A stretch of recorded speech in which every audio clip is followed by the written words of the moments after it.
ہم میں سے ہر شخص کے ذہن میں کچھ اس طرح کے ضرور سوال آتے ہوں گے کہ آخر ہماری یہ کائنات کیسے تخلیق کی گئی ہے۔ یہ کائنات اتنی بڑی ہے کہ جس کے اندر تقریباً 100 سے لے کر 200 ملین کی تعداد میں گلیکسیز پائی جاتی ہیں۔ اللہ تعالیٰ نے اس کائنات کو کیسے تخلیق کیا ہے؟ ہماری یہ کائنات کہاں سے سٹارٹ ہو رہی ہے؟ اس کائنات کا اوریجن کیا ہے؟ اور یہ کائنات کہاں تک جا رہی ہے اور کہاں پر ختم ہو رہی ہے؟ اسلام اس کائنات کی کریشن کے بارے میں کیا کہتا ہے کہ ہماری یہ کائنات کیسے تخلیق کی گئی ہے؟ اس کے علاوہ سائنس اس کائنات کی کریشن کے بارے میں کیا کہتی ہے کہ ہماری اتنی بڑی کائنات کیسے وجود میں آئی ہے؟ ناظرین، جال لیڈٹس کی ویڈیو میں ایک بار پھر سے خوش آمدید۔ اگر ہم اسلامی نقطہ نظر سے لحاظ سے دیکھیں کہ ہماری یہ کائنات کس طرح تخلیق کی گئی ہے تو اللہ تعالیٰ قرآن مجید میں یہ ارشاد فرماتا ہے کہ میں نے اس کائنات کو 7 دن اور 7 راتوں کے اندر تخلیق کیا ہے، یعنی کہ ہماری یہ کائنات 7 دن اور 7 راتوں کے اندر تخلیق کی گئی ہے۔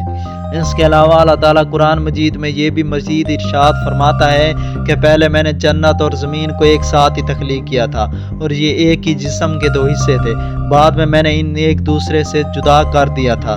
اب قرآن مجید میں اس کائنات کی کریشن کے حوالے سے مختلف ٹرم یوز ہوئے ہیں۔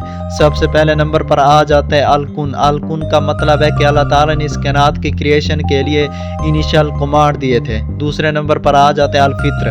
الفطر کا مطلب یہ ہے کہ اللہ تعالیٰ نے ہی اس کائنات کو ایک طرح کی شیپ دی تھی۔ تیسرے نمبر پر آ جاتے ہیں المبتدی۔ المبتدی کا مطلب ہے کہ اللہ تعالیٰ نے ہی اس کائنات کو تخلیق کیا ہے۔ اب ہمارے ذہن میں ایک طرح کا ضرور سوال آتا ہے کہ اللہ تعالیٰ اس کائنات کو 1 منٹ میں تخلیق کر سکتا تھا، تو اللہ تعالیٰ نے 7 دن کے اندر کیوں تخلیق کیا ہے؟ تو اللہ تعالیٰ مزید قرآن میں یہ ارشاد فرماتے ہیں کہ میں نے اس کائنات کو ایکوریٹ بنایا ہے۔ اب اگر انسان اس کائنات کے اندر کوئی خلل دیکھنے کی کوشش کرے گا تو اسے اس کائنات کے اندر کوئی بھی خلل نظر نہیں آئے گا، کیونکہ اللہ تعالیٰ نے اس کائنات کو ایک ایکوریٹ شیپ کے اندر بنایا ہے اور اس کائنات کے اندر کوئی بھی کمی نہیں پائی جاتی، کیونکہ اللہ تعالیٰ نے اس کائنات کو۔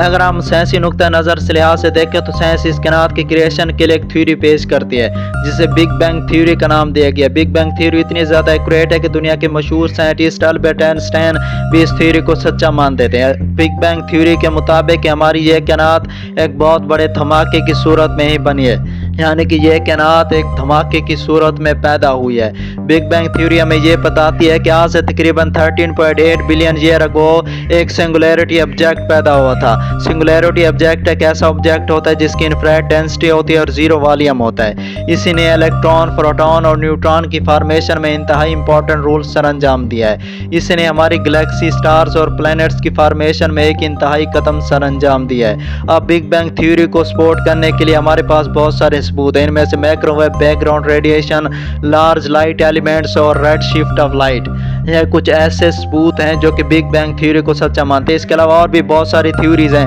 ان میں سے multiverse hypothesis, fluctuations hypothesis, strings theory اور کوانٹم فلکچویشن تھیوری ایک ایسی تھیوری ہے جو کہ کائنات کی فارمیشن کو سپورٹ کرنے کے لیے انتہائی اہم کردار سر انجام دیتی ہے۔ اب ہمارے ذہن میں ایک طرح کا ضرور سوال آتا ہوگا کہ آخر ہمارے سولر سسٹم کس طرح بنایا گیا ہے؟ تو ہمارا جو سولر سسٹم تھا یہ پہلے کافی زیادہ گرم تھا۔ ہمارے جو پلینٹ تھے وہ آگ کے گولے تھے، لیکن وقت گزرنے کے ساتھ ساتھ پھر یہ شعلے کافی زیادہ ٹھنڈے ہو گئے اور انہوں نے ہمارے سولر سسٹم کو جنم دیا۔ اسی کے چلتے چلتے مزید گلیکسیز بننے لگی اور گلیکسیز کے چلتے چلتے سپر نووا بننے لگے اور بہت سارے کلسٹر پیدا ہونے لگے۔ یہ کائنات جسے آج ہم ایکسپلور کر چکے ہیں، یہ کائنات صرف کائنات کا 1% حصہ ہے، جبکہ ہماری کائنات کا تقریباً 99% حصہ ابھی ان ایکسپلور ہے، اور سائنٹسٹ یہ بھی نہیں بتا سکتے کہ ایکوریٹلی ہماری کائنات کیسے بنی ہے۔